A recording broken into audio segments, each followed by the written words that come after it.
Hello welcome back to the channel. आज हम review करने वाले हैं बजाज पल्सर 150S।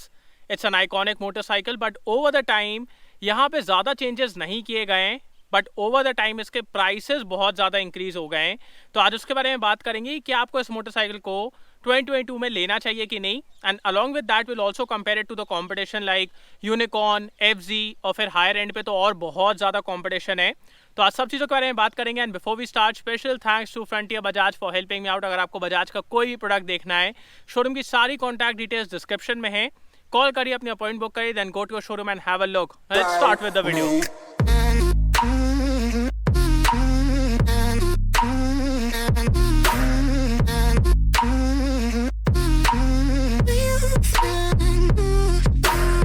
सो स्टार्ट करते हैं वॉक अराउंड से। सबसे पहले मैं आपको बजाज पल्सर 150 का प्राइस बता देता हूँ। सो ये कोई अलग मोटरसाइकिल तो है नहीं मार्केट से जिस पे वॉर का, पैंडेमिक का असर ना पड़े। तो इसके भी प्राइसेस ना ओवर द टाइम बढ़ते गए हैं। अभी रिसेंटली फिर से इसके प्राइसेस इंक्रीज हुए हैं। इसमें अपने पास 3 वेरिएंट्स हैं। सबसे पहले वी हैव नियॉन, जिसका एक शोरूम प्राइस है 1,01,000 रुपये।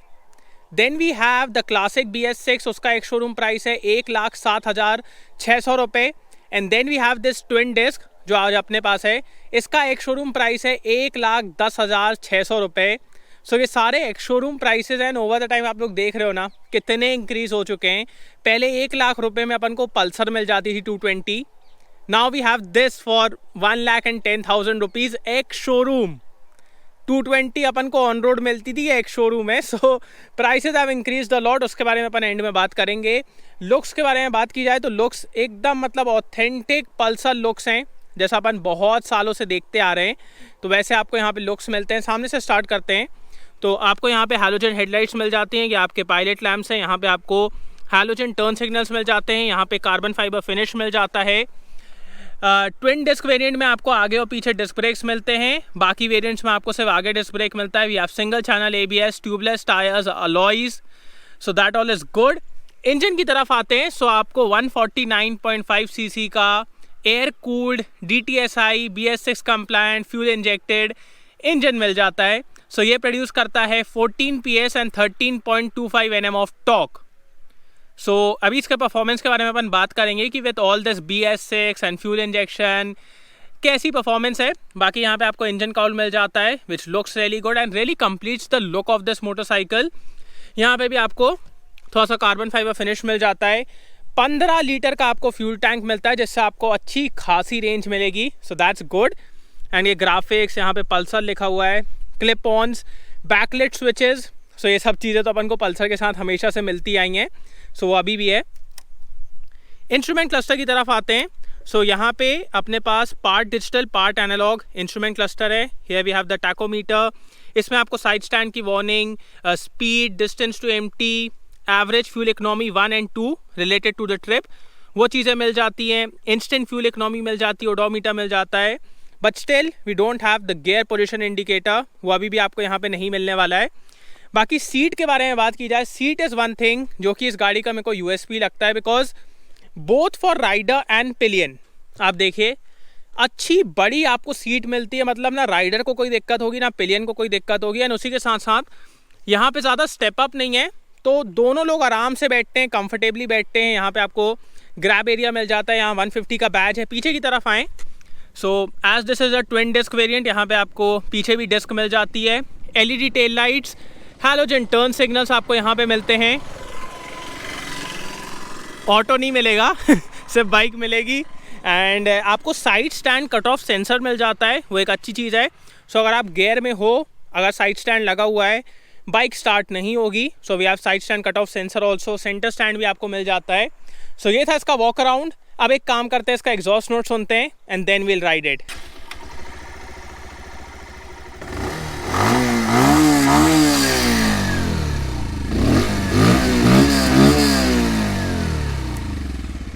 सो let's go.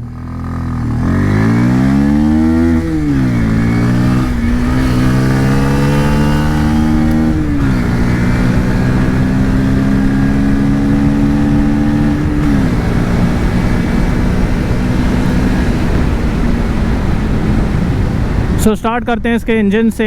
Right from the start you can feel कि हाँ भाई टॉर्क इसमें अच्छा खासा है।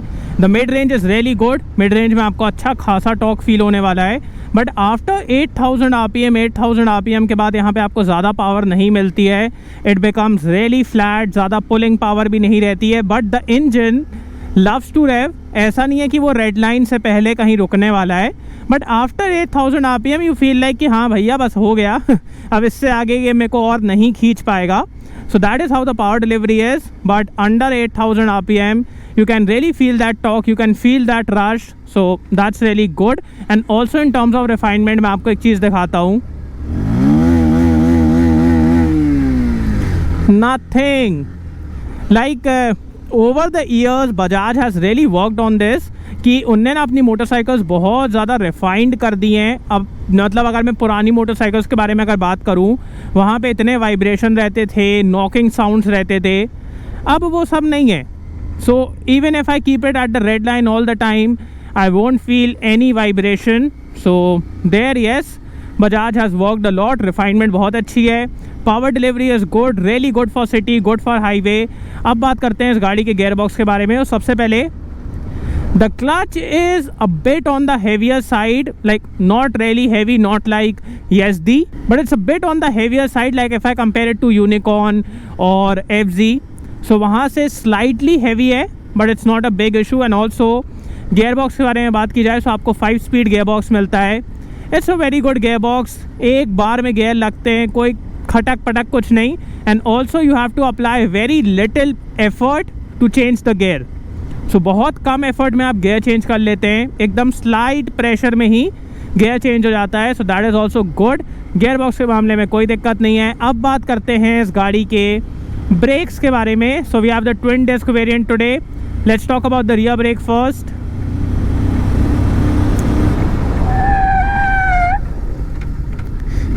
यू हर्ड दैट या yeah rear brake is really good, the bite is good, the feedback is good, and especially if you want better braking go for this twin disc variant. यहाँ पे आपको पीछे भी डिस्क ब्रेक मिलता है, so that's good, and rear is a good brake. अब बात करते हैं फ्रंट ब्रेक के बारे में.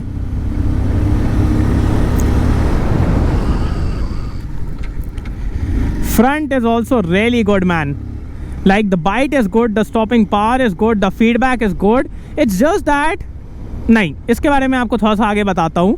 बाकी हाँ, ब्रेक्स बहुत अच्छे हैं. अब बात करते हैं इस गाड़ी के सस्पेंशन के बारे में. सो अब उसके बारे में ही बात करते हैं. The front suspension is on the softer side, so it's really good for comfort when you go over a rough patch और अ पॉट होल. ये इतने अच्छे से सब कुछ एब्जॉर्ब करता है कि आपको मतलब समझ में भी नहीं आता है मोस्ट ऑफ द टाइम कि कोई मतलब नीचे कुछ था. It's that comfortable. So front is on the softer side, rear is slightly on the stiffer side, not really stiff, slightly on the stiffer side. So that's a good balance, because जब आप इसको तेज़ चलाते हो और highway पे लेके जाते हो आपको ऐसे वॉबलीनेस और ये सब फील नहीं होने वाला है. So that's good because of the rear suspension being on the stiffer side and front being on the softer side, you get really good comfort. So that is how the suspension setup is. But अब आते हैं breaks पे. जब भी आप aggressive braking करते हैं, because the front is on the softer side, you have this nose dive. So आपको ये नोज डाइव मिलती है जो कि ठीक है. अब सॉफ्ट सस्पेंशन है तो आपको इतना तो सहना पड़ेगा because you are getting really good comfort. But उसकी वजह से ना, जैसे अगर आप ऐसे कॉर्नर पे अग्रेसिवली ये ब्रेक करना चाहते हो तो आपको उतना ज़्यादा कॉन्फिडेंस नहीं आता है. That is one thing. But हाँ, if you like if we remove the braking part and just focus on the suspension, it gives you really good stability, good confidence around corners. So वहाँ पे कोई भी दिक्कत नहीं है. Brakes are good, okay, suspension is good, it's just that the combination you have a little nose dive. अब बात करते हैं इस गाड़ी के सिटिंग पोजीशन के बारे में. और sitting position is sporty but at the same time it's really comfortable. So आप सामने की तरफ हल्का सा लीन होते हो, एकदम हल्का सा, और फुट पैग्स हल्के से रियर सेट हैं. So that gives you a bit of sportiness, but उससे कभी भी आप अनकम्फर्टेबल नहीं फील करने वाले हो. Comfort is really good, the seat is really comfortable and the comfort is amazing man. You can ride this motorcycle for long durations in city and traffic without any issue. Okay, we have found a new lake. That's good.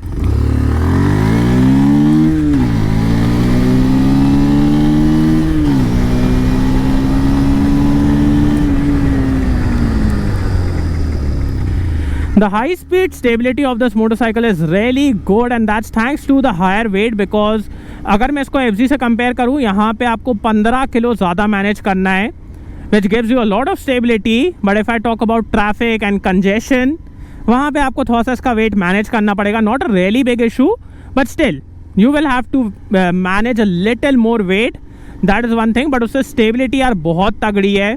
आपको कभी भी ऐसा feel नहीं होता है कि bike stability loose कर रही है या फिर it's going out of control. Never. So that's really good. Mileage के बारे में बात की जाए, so you can easily get around 45 to 46 kilometres per litre from this motorcycle. That is easily achievable and some people even claim कि उनको 50 kilometres per litre का mileage इससे मिलता है. तो that is one more thing. But what I will claim is 45 to 46 kilometers per liter. One more thing where Bajaj has worked a lot is the fit and finish and quality levels. Because आप देखोगे panel quality and all switch gear quality ये सब बहुत improve हुई है पहले से. अब कोई रैटलिंग ये सब नहीं है. So that has been improved and that's commendable. Also एक और चीज़ जो मेरे को पल्सर मॉडल्स के बारे में बहुत अच्छी लगती है, द बिग बाइक फील.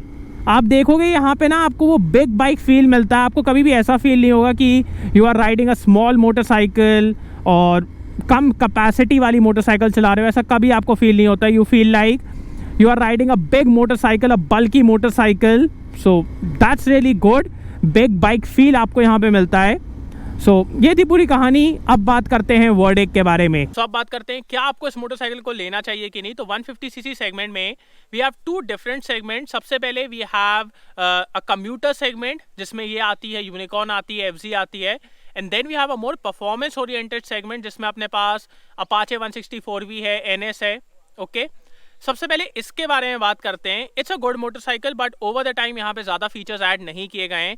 अगर इसके मेजर कॉम्पिटिशन के बारे में बात की जाए, like unicorn is a very good motorcycle but वहाँ पे आपको इतनी पावर नहीं मिलती है. And unicorn is a good motorcycle but वहाँ पे ना आपको स्पोर्टीनेस भी नहीं मिलती है. Like for a youngster like me, मेरे को ना वहाँ पे थोड़ी सी अंकल वाली फीलिंग आती है. That is what I feel there. So for a youth this is a better option. बाकी अगर आपको रिफाइनमेंट ज़्यादा चाहिए, आपको सिर्फ कम्यूटिंग के लिए मोटरसाइकिल चाहिए, then Unicorn makes for a good option because Unicorn का और इसके नियॉन का काइंड ऑफ सिमिलर प्राइस है. But if you want more sportiness then this is the option for you. अब आते हैं FZ के ऊपर. सो FZ में क्या है, FZ में इतनी पावर नहीं है. यहाँ पे आपको ज़्यादा पावर मिलती है but also this is a heavier motorcycle around 15 kgs. Neon for around 13 kgs heavier है, ये अराउंड 15 kgs है. तो yes it's on the heavier side but यहाँ पे ना आपको पावर की कमी फील नहीं होती है. FZ में ना आपको कभी लाइक टॉप एंड में जब आप हाईवे पे जाते हो वहाँ पे आपको थोड़ी सी पावर की कमी फील होती है. That is what I feel there. And also twin disc का और FZ का प्राइस सिमिलर ही है. तो मेरे को ऐसा लगता है like if you are going for Neon या फिर क्लासिक, जो मैंने आपको स्टार्टिंग में तीनों के प्राइसेस बताए जो इसमें 3 वेरिएंट्स आते हैं, तो मेरे को ऐसा लगता है if you are going for Neon तो फिर FZ kind of becomes really expensive और वहाँ पे आपको ऐसा कुछ अलग से मिल नहीं रहा है ना. ज़्यादा पावर मिल रही है. यस वहाँ पे आपको LED हेडलाइट और अब LED टेल लाइट्स ये सब चीज़ें कर दी गई हैं but still it looks dated. तो वो एक चीज़ मेरे को लगता है कि अगर आपको कम्यूटर ही चाहिए तो फिर नियॉन ले लो, वो एक अच्छा ऑप्शन है. फिर आते हैं अपन परफॉर्मेंस ओरिएंटेड सेगमेंट की तरफ जिसमें अपने पास अपाचे है, NS है. तो वहाँ पे मेरे को लगता है यार अगर आप उतना स्पेंड कर सकते हो बिकॉज उस सेगमेंट के लिए you will have to go around 1,15,000 1,20,000 ex showroom. Okay, ex showroom. So मेरे को ऐसा लगता है कि अगर आप उतना स्पेंड करने वाले हो, if you want performance, if you want features, then totally go for it. Don't even think about this motorcycles because वो ऑलरेडी बहुत बेटर है. वहाँ पे आपको बेटर टेक्नोलॉजी मिलती है. बट हाँ, बहुत से लोग ऐसे रहते हैं जिनको सिर्फ कम्यूट करना, उनको लगता है मैं इतनी पावर का करूँगा ही क्या. तो वो आपको यहाँ पे सेटिस्फैक्शन मिल जाएगा कि yes you have a little sporty motorcycle, you can commute well, आपको कभी पावर की कमी फील नहीं होगी. you have this big bike feel. अगर आप चौड़े औड़े हो, जिम जाते हो, then this will look good on you. so yeah, ये था पूरा कंपटीशन. देखिए यहाँ पे ना एक तो बहुत दिनों से अपडेट्स नहीं किए गए हैं तो उसकी वजह से ना ये यूनिकॉर्न, अपनी FZ, तीनों ही मोटरसाइकिल्स ना अब डेटेड लगने लगी हैं टू बी ऑनेस्ट। तो यूनिकॉर्न थोड़ी सी स्पोर्टीनेस आपको वहाँ नहीं मिलती है, इसलिए मैंने कहा कि अगर आपको स्पोर्टीनेस चाहिए तो ये ले लो। FZ में आपको पावर उतनी नहीं मिलती है, इसलिए मैंने कहा कि अगर आपको ज़्यादा पावर चाहिए तो ये ले लो। तो वो एक चीज़ है। बाकी yes, I want Bajaj to bring something new now. यहाँ पे अपडेट्स करो, कुछ अलग करो, LED हेडलाइट करो और कुछ करो। They have better plans I guess. तो यहाँ पे अब अपडेट्स लाना चाहिए, बिकॉज बजाज का ना लगभग पूरा ही लाइनअप थोड़ा सा ओल्ड होता जा रहा है। NS, RS, ये N250 और F250 बस अभी नहीं आई हैं, बाकी सब कुछ ओल्ड हो चुका है। So that is where I feel Bajaj should bring in that spark now, और कुछ नया लाना चाहिए। बाकी लेने लायक है, अगर आपको सिर्फ कम्यूटिंग करना है तो ले सकते हो। So thanks for watching guys, I hope you like this video. को लाइक कर देना, सब्सक्राइब करना, बेल आइकन दबा देना एंड कमेंट डाउन लो आपको वीडियो कैसा लगा। And see you next video, bye.